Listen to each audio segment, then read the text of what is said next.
Iran और Israel के बीच जो जंग छिड़ी वो अब परमाणु युद्ध तक पहुंच चुकी है। इस वक्त पूरा विश्व दो धड़ों में बंट चुका है। अब ऐसे में सवाल ये उठता है कि क्या इस युद्ध का असर भारत पर पड़ेगा।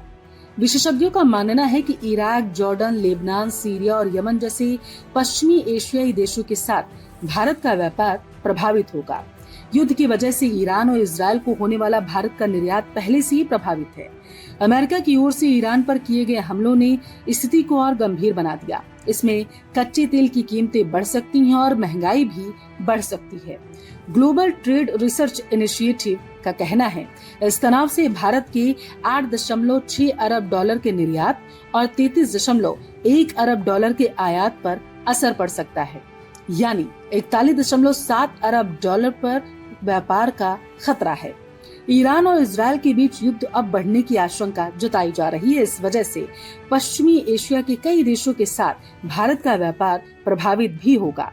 विशेषज्ञ मान रहे हैं कि इस युद्ध का असर भारत के निर्यात पर पहले से ही अब दिखने लगा है। सवाल ये उठता है कि क्या भारत एक बहुत बड़ी मुसीबत में फंसता जा रहा है।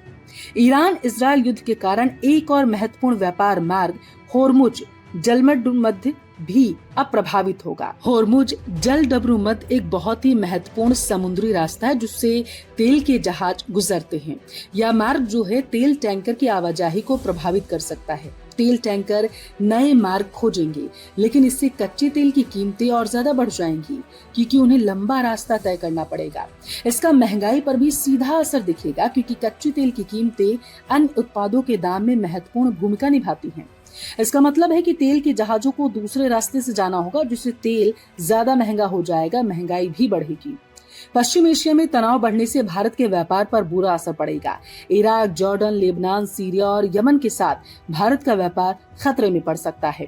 इन देशों को भारत 8.6 अरब डॉलर का निर्यात करता है और 33.1 अरब डॉलर का आयात भी करता है।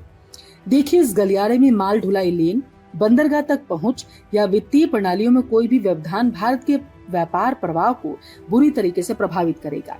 माल ढुलाई और बीमा लागत बढ़ाएगा, भारतीय व्यवसाय के लिए नए सप्लाई चेन रिस्क पैदा करेगा। इसका मतलब है कि अगर इन देशों में सामान भेजने और प्राप्त करने में कोई दिक्कत होती है तो भारत के व्यापार पर इसका बहुत बड़ा असर पड़ेगा। यहाँ पर एक और सवाल उठता है कि ईरान और इजराइल के साथ भारत के कैसे व्यापारिक संबंध थे, कैसा व्यापार भारत करता था इनसे। देखिए, पिछले वित्त वर्ष पर अगर गौर करें तो ईरान को भारत का निर्यात 1.24 अरब डॉलर था। इसमें बासमती चावल के साथ केला, सोयाबीन के साथ ही बंगाली चना हो गया और चाय शामिल है। पिछले वित्त वर्ष में ईरान से भारत का आयात 441.8 अरब डॉलर था। वित्त वर्ष 2024-25 में इजराइल के साथ भारत का निर्यात 2.1 अरब डॉलर और आयात 1.6 अरब डॉलर रहा। ईरान पर अमेरिका इजराइल के हमले और युद्ध के खतरे से इस व्यापार में काफी रुकावट आ सकती है। इसका मतलब है अगर युद्ध और ज्यादा बढ़ा तो भारत और इजराइल के बीच व्यापार करना मुश्किल हो जाएगा। देखिए, रेड सी मार्ग पहले ही हुती विद्रोही के हमलों के कारण प्रभावित है, जिससे भारत, यूरोप और भारत अमेरिका के बीच व्यापार प्रभावित हुआ था। भारत का 80% यूरोपीय व्यापार और 34% कुल निर्यात जो है इन्हीं समुद्री मार्गों से होता है। वर्ल्ड ट्रेड ऑर्गेनाइजेशन यानी कि WTO ने भी चेतावनी दी है कि अगर यही हाल रहा तो वैश्विक व्यापार 2025 में 0.2% तक घट सकता है, जबकि पहले ये 2.7% की वृद्धि का अनुमान इसमें लगाया गया। अब समझना ये है कि आखिर भारत के लिए चुनौती क्या है। भारत ईरान के साथ ऐतिहासिक और रणनीतिक रिश्ते रखता है। चाबहार पोर्ट जो भारत को अफगानिस्तान और मध्य एशिया तक सीधी पहुंच देता है, भारत की नीति का अहम हिस्सा है। वहीं भारत अमेरिका, इजराइल और खाड़ी देशों के साथ भी मजबूत संबंध रखता है। इन सभी के युद्ध में शामिल होने से भारत की कूटनीतिक स्थिति और ज्यादा जटिल हो जाएगी। करने से पश्चिम एशिया में तनाव अप्रत्याशित रूप से बढ़ चुका है। इस इलाके में पहले से ही अस्थिरता देखी गई। अब अमेरिका के युद्ध में शामिल होने से स्थिति और ज्यादा विकट हो गई है।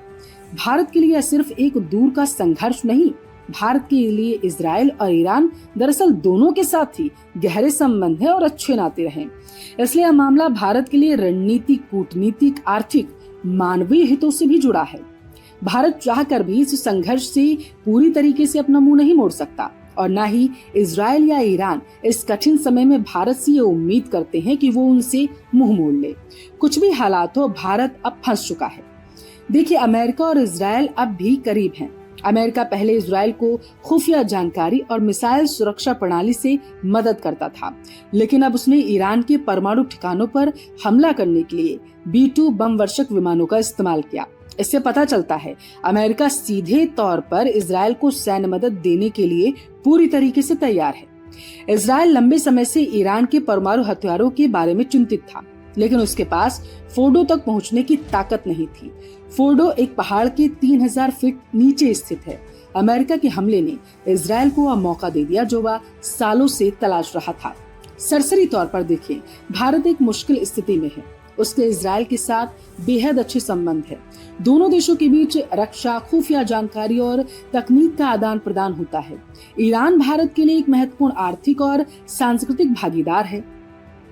ईरान भारत को ऊर्जा जैसे पेट्रोलियम और गैस देता है। साथ ही चाबहार बंदरगाह भारत के लिए मध्य एशिया और अफगानिस्तान तक पहुंचने का एक महत्वपूर्ण रास्ता है।